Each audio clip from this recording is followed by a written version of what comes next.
अज्ञानतिमिरान्धस्य ज्ञानाञ्जनशलाकया चक्षुरुन्मिलितं येन तस्मै श्रीगुरुवे श्रीचैतन्यमनोभीष्टं स्थापितं येन भूतले स्वयं रूपः कदा मह्यं ददाति स्वपदान्तिकं वन्देऽहं श्रीगुरु श्रीयुतपदकमलं श्रीगुरुं वैष्णवांश श्रीरूपं साग्रजातं सहगण रघुनाथान्वितं तं सजीवं साद्वैतं सावधूतं परिजनसहितं कृष्ण चैतन्य देवं श्री राधा कृष्ण पादान सहगण ललिता श्री विशाखान्वितांश नमो विष्णुपादाय कृष्ण प्रेष्ठाय भूतले श्रीमते भक्ति वेदांत स्वामिन्निति नामिने नमस्ते सारस्वती देवी गौरवाणी प्रचारिणी निर्विशेष शून्यवादी पाश्चात्य देशधारिणी नमो विष्णुपादाय कृष्ण प्रेष्ठाय भूतले श्रीमते भक्ति सिद्धांत सरस्वती इति नाम श्रीवार्षभानवी देवी दयिताय कृपाभये कृष्ण संबंध विज्ञान दायिने प्रभुवे माधुर्योज्ज्वल प्रेमाढ्य श्रीरूपानुग भक्तिद श्री गौर करुणा शक्ति विग्रहाय नमोस्तुते नमस्ते गौरवाणी श्रीमूर्तये दीनतारिणे रूपानुग विरुद्धा अपसिद्धांत धारिणे नमो गौर किशोराय साक्षाद् वैराग्यमूर्तये विप्रलम्भ रसाम्बोधे पादाम्बुजायते नमो भक्ति विनोदाय सच्चिदानन्दनामिने गौरशक्ति स्वरूपाय रूपानुगवरायते गौरविर्भावमेस्तं निर्दिष्ट सज्जन प्रियः वैष्णव सार्वभौमः श्रीजगन्नाथाय ते वाञ्छाकल्पतरुभ्यश्च कृपा सिन्धुभ्य एव च पतितानां पावनेभ्यो वैष्णवेभ्यो नमो महावदान्याय कृष्णप्रेमप्रदायते कृष्णाय कृष्णचैतन्य नाम्ने गौरविषे पञ्चतत्त्वात्मकं कृष्ण भक्तरूपस्वरूपकं भक्तावतारं भक्ताख्यं नमामि भक्तशक्तिकम् हे कृष्ण करुणा सिंधु दीनबंधो जगतपते गोपेश गोपिका कांत राधा कांत नमोस्तुते जयतां सुरतौ पंगुर्मम मंद मतेर्गति मत्सर्वपदाम्भोजौ राधा मदन दिव्य वृंदा अरण्यकल्पद्रुमाधः श्रीमद्रत्नागार सिंहासनस्थौ श्रीमद्राधा श्रीलगोविन्द देवौ प्रेष्ठालिभिः सेव्यमानौ स्मरामि श्रीमान् वासरसारम्भी वंशीवटतटस्थितः हर्षणवेणुसनैर्गोपीर्गोपीनाथ श्रियेस्तु तप्त कांचन गौरांगी राधे वृंदावनेश्वरी वृषभानुसुते देवी प्रणमामि हरिप्रिये जय श्री कृष्ण चैतन्य प्रभु नित्यानंद श्री अद्वैत गदाधर श्रीवासादि गौर भक्तवृंद हरे कृष्णा कृष्ण कृष्ण हरे हरे हरे राम राम राम हरे हरे हरे कृष्ण कृष्ण कृष्ण हरे हरे हरे राम राम राम हरे हरे हरे कृष्ण। सही भक्तों को मेरा दंडवत प्रणाम। प्रातःकालीन भागवत कक्षा में आप सही भक्तों का स्वागत है। और चैतन्य चरितमृत मध्य लीला अध्याय संख्या 20 से हम सभी भक्त श्रवण कर रहे हैं। और स्वयं भगवान श्री चैतन्य महाप्रभु ये बता रहे हैं कि कोई किसी नीच कुल में भी क्यों ना जन्मा, लेकिन यदि वह कृष्ण भक्त है तो वह पूजनीय है। और कोई ब्राह्मण हो, उच्च कुल में जन्मा हो, लेकिन कृष्ण भक्त नहीं है तो निंदनीय है। तो इस तरह से सनातन गोस्वामी जी को मिल करके भाव विभोर होते हुए, प्रेम में डूबे हुए, दोनों ही एक दूसरे का आलिंगन करते हुए सनातन गोस्वामी कहते हैं कि प्रभु मैं इस योग्य नहीं हूँ, लेकिन महाप्रभु ये जो श्लोक उन्होंने भागवतम से कहा कि नमे भक्त चतुर्वेद मद भक्त स्वपच प्रिय, चारों वेदों का ज्ञान है और उसे ऐसा लगता है कि कृष्ण प्रेम मिल जाएगा जब भगवान उसे प्रेम करेंगे। बिल्कुल भी ऐसा नहीं है। जैसे हम एक इस प्रसंग में कथा भी सुनते हैं पुराण से कि नारद मुनि से दो लोग मिलते हैं। एक ब्राह्मण जो समस्त वेदों को रोज ही अपनी दिनचर्या में उसका श्रवण कीर्तन करता था, समस्त वेदों के सभी श्लोकों का उच्चारण करता था एकदम सही तरीके से। और एक मोची भी उनको मिला राह में, जो केवल प्रभु का नाम लेता था और अपने जो चमड़े की सिलाई है, जूते चप्पल बनाना, उसमें लगा रहता था। जब दोनों का एक ही प्रश्न था कि कब हमें प्रभु अपने पास बुलाएंगे, तो भगवान उत्तर देते हैं कि जो ब्राह्मण है इसको तो अनेक जन्म लगेंगे, लेकिन मोची इसी जन्म में आ जाएगा। तो इसमें हम देखते हैं कि नारद मुनि जाकर के जब ये बात बताते हैं तो ब्राह्मण को विश्वास नहीं होता है कि नारद मुनि भगवान से मिले हों। ये झूठ बोल रहा है, इतना अहंकार उसके मन में कि मैं तो वेद शास्त्र पढ़ रहा हूँ तो मेरी मुक्ति तो निश्चित है, मेरा मोक्ष निश्चित है। और हालांकि भगवान ये कहते हैं कि भाई मोची सी जन्म में आ जाएगा, लेकिन नारद मुनि जाके कहते हैं कि कुछ जन्मों तक आपको इंतजार करना होगा। और ये बताते हैं कि भगवान उस समय क्या कर रहे थे, तो सुई के छेद में से हाथी को निकाल रहे थे। जब ये बताते हैं तो ब्राह्मण कहता है कि आप 100% झूठ बोल रहे हो। लेकिन जब यही बात वो मोची सुनता है तो मोची जो है खुशी से नाचने लगता है, अश्रु धाराएं प्रवाहित हो रही और भाव विभोर हो जाता है। तो नारद मुनि को आश्चर्य होता है, ब्राह्मण बड़ा ज्ञानी है लेकिन मैं जो सत्य कह रहा हूँ उसको विश्वास नहीं है।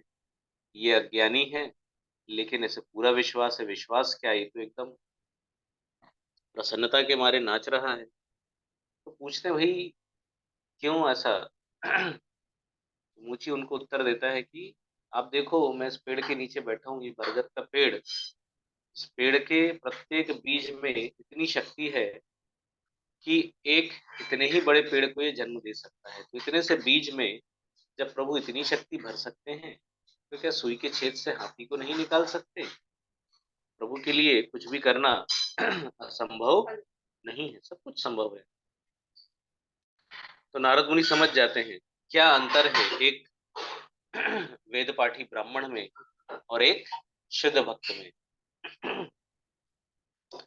भक्त सदा भगवान के शरणागत होते हैं, आश्रित होते हैं और भगवान का ही चिंतन करते हैं।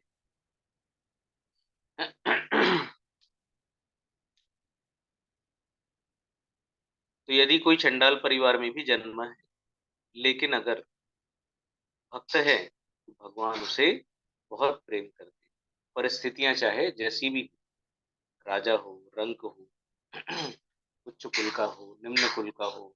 प्रहलाद महाराज देखिए असुर कुल के, ध्रुव महाराज क्षत्रिय कुल के, शबरी शबर जाति की है। प्रत्येक वर्ष जगन्नाथपुरी में, प्रत्येक वर्ष नहीं, जब जगन्नाथ जी का ये होता है रिनोवेशन बोलते हैं उसको हिंदी में, नव कलेवर,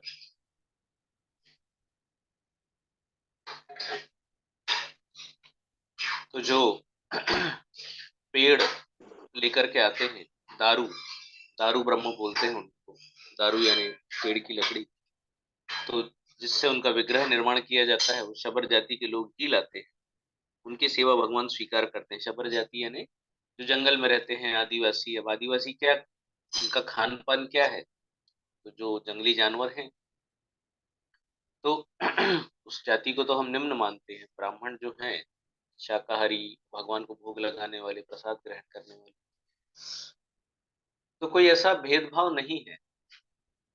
अम्बरीश महाराज हैं, सुदामा गरीब ब्राह्मण है, कुब्जा कोई रूप नहीं है, कोई सुंदरता नहीं है, फिर भी भगवान अपनी कृपा उसको प्रदान करते हैं। तो ऐसा कुछ विशेष योग्यता नहीं है, सांसारिक विशेष योग्यता नहीं है कि मैं बहुत सुंदर हूँ तो भगवान को अपनी ओर आकर्षित कर लूंगा या अपनी ओर आकर्षित कर लूंगी, है ना। मैं बहुत ऐश्वर्यशाली हूँ तो बड़े बड़े भोग लगा के मैं भगवान को अपनी ओर आकर्षित कर लूंगा, ऐसा कुछ नहीं। मेरी गरीबी भगवान को आकर्षित, कैसी भी अवस्था हो, कैसी भी परिस्थिति हो, भक्ति ही भगवान को आकर्षित करती है। भक्ति जो है वो सर्वाकर्षक है। जिस तरह से कृष्ण सर्वाकर्षक है, तो कृष्ण को आकर्षित करने वाली वह है भक्ति, शुद्ध भक्ति। और जो ऐसे भक्त होते हैं जिन्हें भगवान प्रेम करते हैं, उन भक्तों का सभी तरह से आदर होना चाहिए।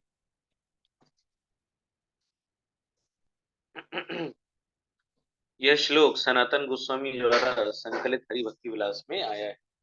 तो महाप्रभु जो भी ज्ञान दे रहे हैं वह हम देखते हैं, जो गोस्वामी जी हैं, सनातन गोस्वामी, रूप गोस्वामी और जो इनकी टीम है, उनके द्वारा जो रचित ग्रंथ हैं, उन ग्रंथों में ये श्लोक पाए जाते हैं। विप्राद्विद षड्गुणयुताद अरविंदनाभ पादारविंद विमुखात् स्वपचं वरिष्ठम् मन्ये तदर्पित मनोवचने हितार्थम् प्राणं पुनाति स कुलं न तु भूरिमानः। भले ही ब्राह्मण परिवार में जन्म लेकर कोई 12 ब्राह्मण गुणों से युक्त क्यों ना हो, किंतु यदि वह कमल समान नाभि वाले भगवान कृष्ण के चरण कमलों में भक्ति नहीं रखता, तो वह उस चंडाल के भी तुल्य नहीं है जिसने भगवान की सेवा में अपना मन वचन कर्म संपत्ति तथा जीवन समर्पित कर दिया है। केवल ब्राह्मण परिवार में जन्म लेना या ब्राह्मण गुणों से संपन्न होना पर्याप्त नहीं है। कितने जनेऊधारी ब्राह्मण है, जरा भी ब्राह्मण ब्राह्मणिकल जो क्वालिटीज हैं वो भी नहीं है, तो क्वालिटीज ही नहीं है तो क्या कहा जाए। लेकिन यहाँ भगवान कह रहे हैं पूरी क्वालिटीज हैं लेकिन भक्ति नहीं है, तो फिर उसकी तुलना हम चंडाल से भी नहीं कर सकते। यानी ब्राह्मण की तुलना यदि चंडाल से करेंगे तो चंडाल की इंसल्ट कहलाएगी एक प्रकार से। जो भक्त है भगवान का, तुलना कर ही नहीं सकते। तो ब्राह्मण गुणों से संपन्न होना पर्याप्त नहीं है, उसे भगवान का शुद्ध भक्त होना चाहिए। यदि स्वपच या चंडाल कृष्ण भक्त है तो वह न केवल अपना अपितु अपने पूरे परिवार का उद्धार करता है। जबकि कोई ब्राह्मण यदि भक्त न होकर केवल ब्राह्मण गुणों से संपन्न होता है तो वह अपने आप को भी शुद्ध नहीं कर पाता, अपने परिवार को शुद्ध करना तो दूर रहा। तो कृष्ण भक्ति देखिए कितनी शक्तिशाली। आप सोचिए असुर कुल में, जहाँ असुर जो है नरभक्षी भी हैं, प्रत्येक तरह के प्राणियों का भक्षण करना, उसके अलावा नरभक्षी होना, उसके अलावा जितने भक्त हैं उनको परेशान करना, उस कुल में जन्मे प्रहलाद महाराज। और उनकी रक्षा के लिए भगवान को एक विशिष्ट अवतार लेकर के प्रकट होना पड़ता है, और जहां प्रहलाद महाराज इशारा करते हैं वहां से प्रकट होना पड़ता है। बताते हैं कि जब हिरण्यकशिपु पूछता है प्रहलाद से कि प्रहलाद कहाँ है तुम्हारे भगवान, क्या ये वाले खंबे में है? प्रहलाद महाराज कहते हैं हाँ। भगवान उस खंबे के भीतर, जब ये इधर तोड़ेगा तो मुझे इधर से प्रकट होना है। तो प्रहलाद के इशारों पे नाच रहे थे भगवान। यदि कोई ये कह दे हिरण्यकशिपु इशारा कर रहा था, उनके इशारों पे नाच रहे थे, तो भी कोई दिक्कत नहीं है। क्योंकि हिरण्यकशिपु पूछता था ये वाले खंबे में है, हाँ इधर है, वो वाले खंबे में, हाँ उधर है, इसमें भी है उसमें भी है, जहां वो उंगली दिखाता था प्रहलाद महाराज हाँ कहते थे, और भगवान इससे पहले कि हिरण्यकशिपु कोई एक्शन ले, भगवान वहां प्रकट हो जाते थे। फाइनली जिस खंबे में उसने मुष्टिका से प्रहार किया, उस खंबे में भगवान थे। तो अपने भक्त के वचनों को सत्य करने के लिए भगवान कुछ भी कर सकते। तो अंत में प्रहलाद महाराज से पूछते हैं कि भाई क्या चाहिए? तो बोले बिजनेस करने के लिए आपका भजन नहीं किया है मैंने, कि प्रभु आपसे कुछ लेना हो इसलिए मैं आपका भजन कर रहा हूँ, नित्य स्मरण कर रहा हूँ, इतने कष्ट मैंने सहे, आपसे सहज प्रेम है मेरा। लेकिन मेरे पिताजी जो यहाँ पड़े हुए हैं, जिनके इशारे पर ये सारे देवता, किन्नर, नाग और समस्त लोकों के निवासी गंधर्व, चारण, सिद्ध, ये सब इनसे त्रस्त थे। तो पितृलोक के सभी निवासी इनसे त्रस्त थे, प्रभु इनका उद्धार कर दीजिए। बोले बस 21 पीढ़ियों का, आगे पीछे सब मिला के 21 पीढ़ियों का उद्धार हो गया। उन्हीं के कुल में बलि महाराज जन्मे, और हम देखते हैं कि उनके द्वारपाल बन के भगवान खड़े हुए।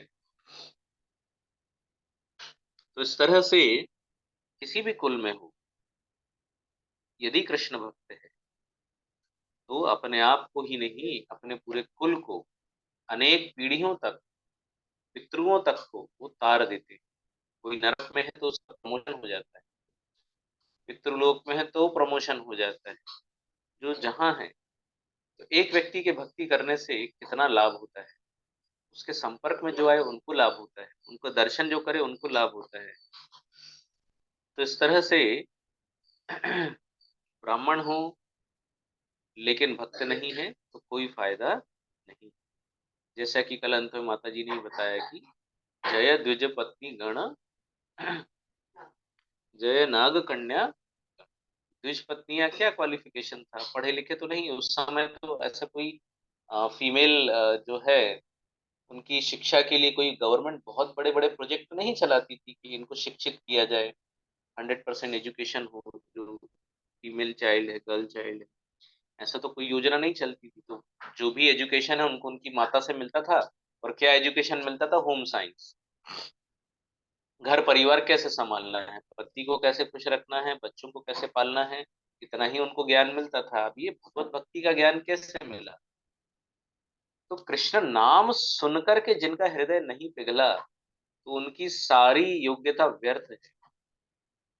जब ब्राह्मणों को बोला कि भाई कृष्ण भूखे हैं, तो ब्राह्मणों ने अनसुना कर दिया, तो बच्चे बहुत निराश हुए। लेकिन जब माताओं से कहा, ब्राह्मण पत्नियों से कहा बच्चों ने कि कृष्ण बहुत भूखे हैं, तो ऐसा लगा है कि जैसे वही भूख से व्याकुल हो, मतलब भगवान की भूख का अनुभव ये कर रही है ना, भूख से बहुत व्याकुल है, तो मेरा लाला भूख से बहुत व्याकुल है। जब माँ को ये पता चलता है तो वो कैसे फिर रह सकती है? तो कृष्ण भूखे हैं और सब कुछ छोड़ के वो पहुंच जाती हैं कृष्ण के पास में, सारा भोग लेकर के। अरे हमने यज्ञ में अर्पित किया नहीं, तुम कैसे ले जा रही हो? बस आज से हमारा तुम्हारा रिश्ता खत्म, कृष्ण से रिश्ता जुड़ गया। और फिर भगवान क्या कहते हैं कि आप सब अब पूजनीय हो गए हो, आपके पति, आपके परिवार वाले, माता पिता दोनों, सब जगह से वो तो आपका सम्मान करेंगे ही करेंगे, आसमान से देवता भी आपके लिए पुष्पों की वर्षा कर रहे हैं, इतने आप सम्माननीय हो गए। तो इस तरह से एक ही योग्यता है, भक्ति। यह श्लोक श्रीमद् भागवतम 7वां स्कंद 9वां अध्याय 10वें श्लोक में आया है। महाराज प्रहलाद द्वारा कहा गया है ब्राह्मण में 12 गुण होने चाहिए। ये कहाँ बताया गया है? महाभारत। धर्मस्य सत्यम च दमस्तपश्च अमात्सर्यम हिस्ति तिक्षा स्थिति तिक्षानसूया यज्ञस्य दानं च धृतिश्रुतं च व्रतानि वै द्वादश ब्राह्मणस्य। ब्राह्मण को पूर्णतया धार्मिक होना चाहिए, उसे सत्यवादी, इंद्रियों को वश में करने में समर्थ होना चाहिए, कठोर तपस्या करना चाहिए, विरक्त होना चाहिए, विनीत होना चाहिए, सहिष्णु होना चाहिए, द्वेष नहीं करना चाहिए, यज्ञ करने में एक्सपर्ट होना चाहिए, और दान भी चाहिए। हम देखते हैं ब्राह्मण केवल दान लेते, जी नहीं, दान भी देना चाहिए। इतना दान आता है उनके पास में, ब्राह्मणों के पास में,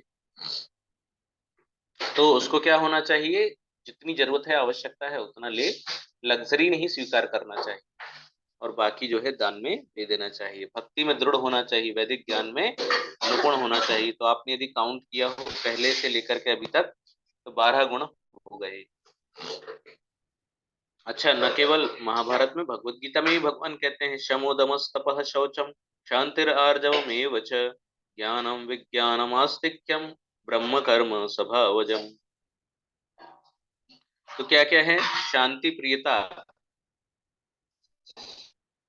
आत्मनिग्रह, तपस्या, पवित्रता, विष्णुता, ईमानदारी, ज्ञान, विज्ञान, धार्मिकता, ये ब्राह्मण के स्वाभाविक गुण हैं। मुक्ता फल टीका, शमोदमस तपः शौचम शांत्यार्जव विरक्तयः ज्ञान विज्ञान संतोष सत्यास्तिक्ये द्विषड गुण।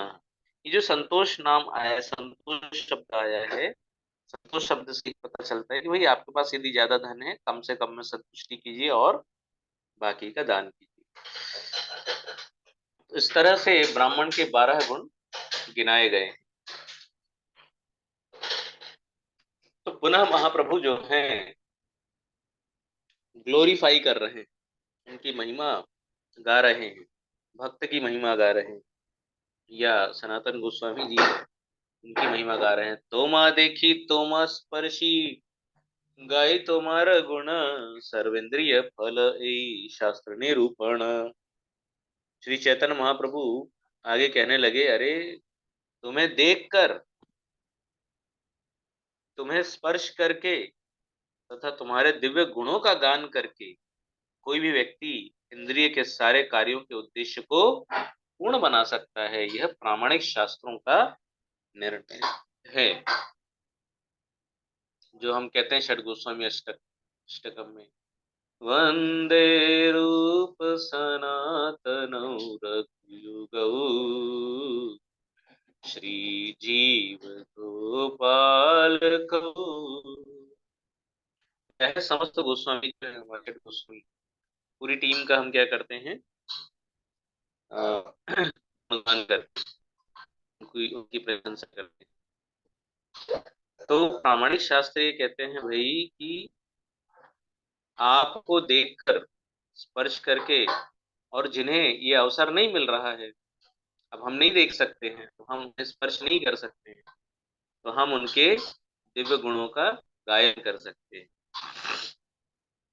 उनकी महिमाओं का श्रवण और कीर्तन कर सकते हैं। जैसे हमारी ऑनलाइन क्लास में भी कभी कभी भक्त प्रेजेंटेशन देते हैं, स्पेशल डेज जो होते हैं उनमें, तो हम क्या कर रहे हैं, उनकी दिव्य कीर्ति का गान कर रहे हैं, तो भी हमें क्या मिलती है, कृपा मिलती है, और हमारी इंद्रियां पूर्ण हो जाती है। पूर्णता क्या है हमारी इंद्रियों की, भगवान की सेवा में लग जाती है, यही उद्देश्य है इंद्रियों का। तो हरि भक्ति सुधोदय से एक श्लोक यहाँ पे लिया गया है। अक्ष्णो फलम त्वादृश दर्शनम ही तनो फलम त्वादृश गात्र संगः जिह्वा फलम कीर्तनम ही सुदुर्लभा भागवता ही लोके। हे वैष्णव, आप जैसे व्यक्ति का दर्शन करना दृष्टि की पूर्णता है, आपके चरण कमलों का स्पर्श करना स्पर्शेंद्रियों की पूर्णता है, आपके सद्गुणों का गान करना जीव का वास्तविक कार्य है, क्योंकि भौतिक जगत में भगवान का शुद्ध भक्त खोज पाना अतीव कठिन है। शुद्ध भक्त कितना, कितने यानी महिमा शाली हैं, कितने शक्तिशाली हैं कि उनको देखने मात्र से जो हमारे नेत्र हैं उनके होने का उद्देश्य पूर्ण हो जाता है। स्पर्श इंद्रियां क्यों दी है भगवान ने? उनके चरण कमलों का स्पर्श करने से। जिह्वा उनके सद्गुणों का गायन करने के लिए। तो पहले मैं समझ नहीं पाता था, ये प्रभुपाद जी तो अब है नहीं, फिर क्या आवश्यकता है इनका इतना विग्रह रख करके खूब सेवा करते हैं। नए नए थे हम लोग, तो हमको क्या पता कि मद भक्ता पूज्या भी अधिको। तो यानी मेरे भक्त की पूजा मुझसे ज्यादा आप करो। हमको ये सब नहीं पता था। जब गहराई से हम श्रवण कीर्तन करते गए, बाद में फिर पता चला कि भगवान ही अपने उदाहरण से प्रस्तुत, यानी भगवान स्वयं भक्त की पूजा करना शुरू कर देते हैं। तो फिर हमने तो करना ही है, हमारे आचार्य हैं वो।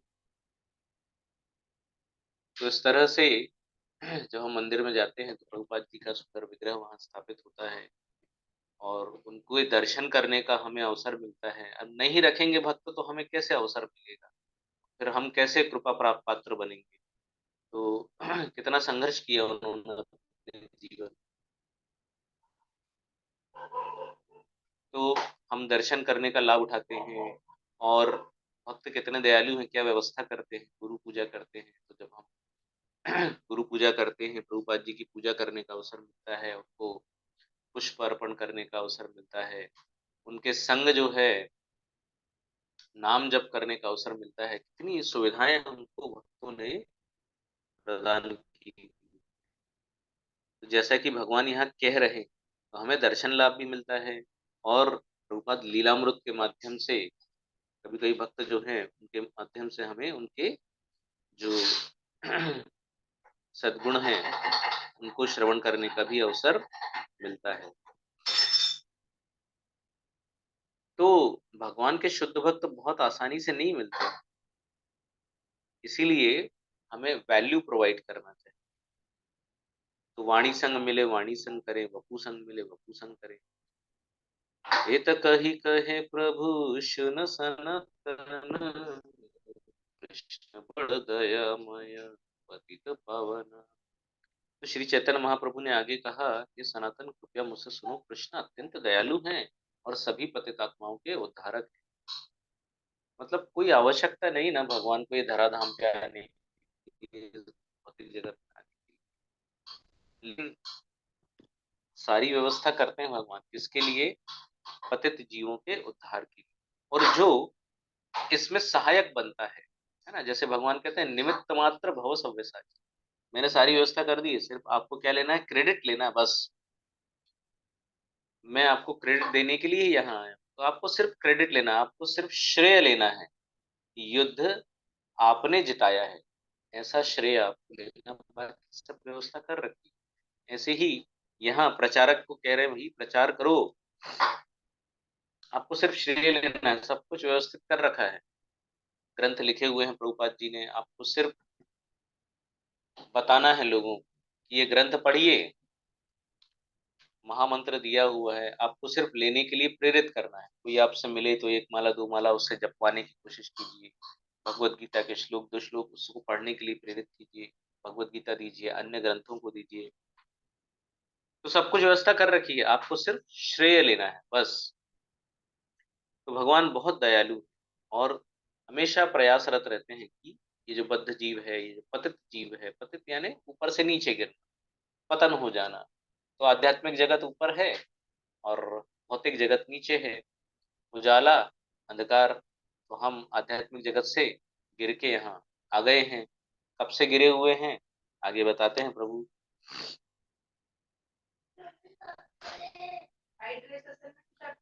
तो पहले तो कह रहे हैं भैया आप बच गए, महारौरव हईते तोमा करिल उद्धार, कृपार समुद्र कृष्ण गंभीर अपार।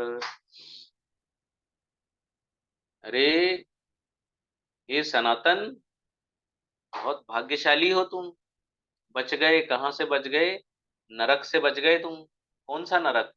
महारौरव, बहुत भयानक नरक है। इसके बारे में हम अगली कक्षा में डिटेल से जानेंगे। तो महारौरव नरक जो है वहां से बच गए आप। किसने बचा लिया? कृष्ण ने बचा लिया। तो अब तो समझ गए क्या है कृष्ण? दया के सागर हैं ये कृष्ण, करुणा सिंधु। उनकी लीलाएं अत्यंत गंभीर हैं। गंभीर का मतलब क्या है? माधुरी तो है, सीरियसनेस वाली बात नहीं, मतलब गंभीर का मतलब होता है जिसको समझना, जिसमें बहुत गहराई होती है, इसको समझना बहुत ज्यादा मुश्किल होता है। भगवान की लीलाओं को समझना, और क्यों ऐसा किया, इस समय ऐसा क्यों किया, इस तरीके से ही क्यों किया, अरे क्यों रण छोड़ के भाग गए? क्या जरासंध को मार नहीं सकते थे? भगवान रण छोड़ के भाग गए। तो इस तरह से अपने ही घर में चोरी कर ली। द्रौपदी को जो है वो भगवान ने बड़ी, यानी पहले तो फंसने दिया, फिर उसके बाद बचाया। शुरू में भी आ सकते थे, थोड़ा पहले भी आ सकते थे। अद्भुत अद्भुत लीलाएं हैं, आश्चर्यजनक लीलाएं। बेचारे पांडव जो हैं 13 वर्षों तक वन में भटकते रहे। भगवान भी उनके साथ शामिल हो जाते थे कभी कभी। कितनी बार जो है द्रौपदी पर विपत्तियां आई। तो ऐसी अनेक लीलाएं भगवान करते रहते हैं। असुरों का वध अलग अलग तरीके से, तो कुछ समझ में नहीं आता है। और सबसे ज्यादा नहीं समझ में आने वाली जो लीला है वो रास लीला, जिसको सबसे ज्यादा मिस, यानी गलत तरीके से प्रेजेंट किया जाता है। प्रस्तुति तो करते हैं सभी लोग, लेकिन बहुत गलत तरीके से प्रस्तुत करते हैं। और कुछ लोग गलत शब्दों से उसकी व्याख्या भी करते हैं, कुछ लोग कटाक्ष भी करते हैं। तो कृष्ण जो हैं दया के सागर हैं। अब तो समझ में आ गया आपको। नहीं तो आप जिनके साथ में रह रहे थे सबने नरक में जाना है, और चूंकि आप उनकी संगति कर रहे थे तो आपको भी नरक में जाना पड़ता। तो महारौरव नरक से आपको बचा लिया है कृष्ण ने। तो दया के सागर हैं, और उनकी लीलाएं जो है अत्यंत गंभीर है। तात्पर्य इसका जो है इसी श्लोक से अगली कक्षा में प्रारंभ करेंगे, और तात्पर्य भी जो है हम विस्तार पूर्वक श्रवण करेंगे। आगे आप भक्त जो है कोऑर्डिनेट कर सकते हैं। हरे कृष्ण। हरे कृष्णा। थैंक यू प्रभु जी। तो जैसे कि आज कक्षा में आपने बताया कि भक्त की एकमात्र योग्यता यही है कि वो भगवान का भक्त है, भगवान से प्रेम करता है। उसके पास यदि वेदों पाठ हो, वेद पाठ का यदि कोई बड़ा ज्ञान नहीं है, या उच्च जाति नहीं है, या बहुत रूप सौंदर्य नहीं है, तो भी वो बहुत योग्य है, क्योंकि सिर्फ एकमात्र उसके पास भगवान का प्रेम है और भगवान से प्रेम करता है, पूर्ण विश्वास करता है। और जिस तरीके से आपने बताया कि दान की क्या इम्पोर्टेंस है, ब्राह्मण के 16 गुण 12 गुण बताया आपने। और एक बहुत इंपॉर्टेंट बात आपने बताई कि ब्राह्मणों को सिर्फ दान ग्रहण नहीं करना चाहिए, बल्कि दान देना भी चाहिए।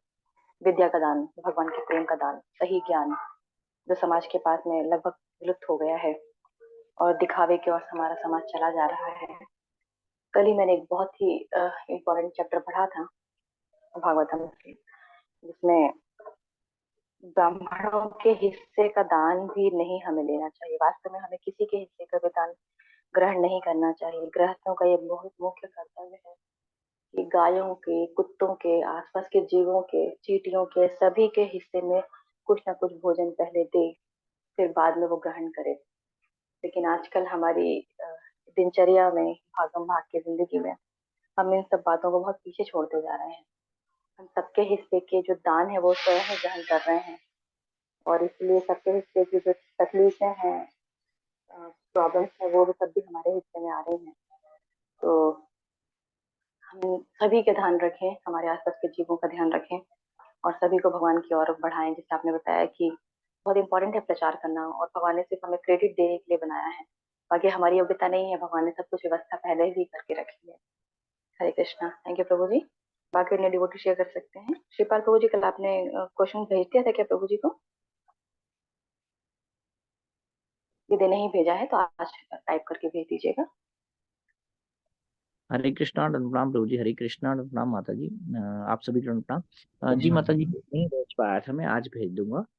और आज की कक्षा से अगर हम बात करें तो यहाँ पर ब्राह्मण की क्वालिटीज के साथ साथ में प्रभु जी ने जो एक कहानी कि किस तरह से भगवान के प्रति विश्वास हो सकता है, तो जो विश्वास की डोर है, जो भक्ति और श्रद्धा जो है, अधो श्रद्धा जो हम पॉइंट पढ़ते भी हैं कि वही नहीं अगर है और हम एक ज्ञान को कह सकते हैं कि शास्त्रों का ज्ञान हमने ले लिया है, लेकिन हमारी भगवान में कोई ऐसी रुचि नहीं है, कोई भगवान के प्रति ऐसी भक्ति नहीं है, सिर्फ केवल ज्ञान हम मुख में ही है, हृदय में उतरा ही नहीं है, तो फिर उसकी अनर्थ निवृत्ति नहीं हो सकती। ये भी एक कहानी के माध्यम से भगवान ने बताया कि इस प्रकार मोची को कितना विश्वास रहता है कि कई जन्म बताते हैं नारद जी, फिर भी वो नाचने लग जाता है कि, और कितना जल्दी समझ जाते हैं कि हाथी सुई की नोक में से निकालना मतलब बरगद के बीज में से नया बरगद निकाल सकते हैं। तो ये जो भक्तों की जो क्वालिटीज होती हैं, ये भगवान पर श्रद्धा रखने से आती हैं। और तनिक मतलब विनम्रता का भाव और सब चीज जो ब्राह्मण की क्वालिटीज है, इन क्वालिटीज से आगे बढ़ के क्वालिटीज भक्त की क्वालिटीज है। तो जो ब्राह्मण की क्वालिटीज को प्रभु जी जब बता रहे थे, तो मैंने उसका स्क्रीन शॉट भी लिया कि एक ब्राह्मण की क्वालिटीज क्या क्या होना चाहिए, क्योंकि इन क्वालिटीज के साथ ही ब्राह्मण कहला सकता है, अन्यथा कोई भी ब्राह्मण नहीं कहला सकता है। तो थैंक यू प्रभु जी, हरे कृष्णा और प्रणाम। हरे कृष्णा। थैंक यू प्रभु जी। अन्य कोई डिवोटी शेयर कर सकते हैं? संबंधित कुछ प्रश्न हो या कुछ कक्षा से पॉइंट समझ में आया हो?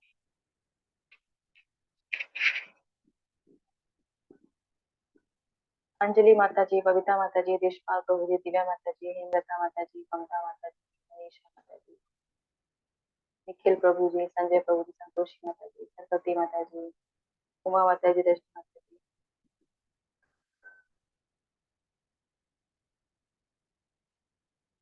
ठीक है, आज का कोड रीड कर लेते हैं। जब आपके अनुयायियों द्वारा विश्व भर में हरे कृष्ण मंत्र का जोर जोर से कीर्तन होता है, तो सारे जड़ और चेतन जीव भक्ति प्रेम को वशीभूत होकर नाचते हैं।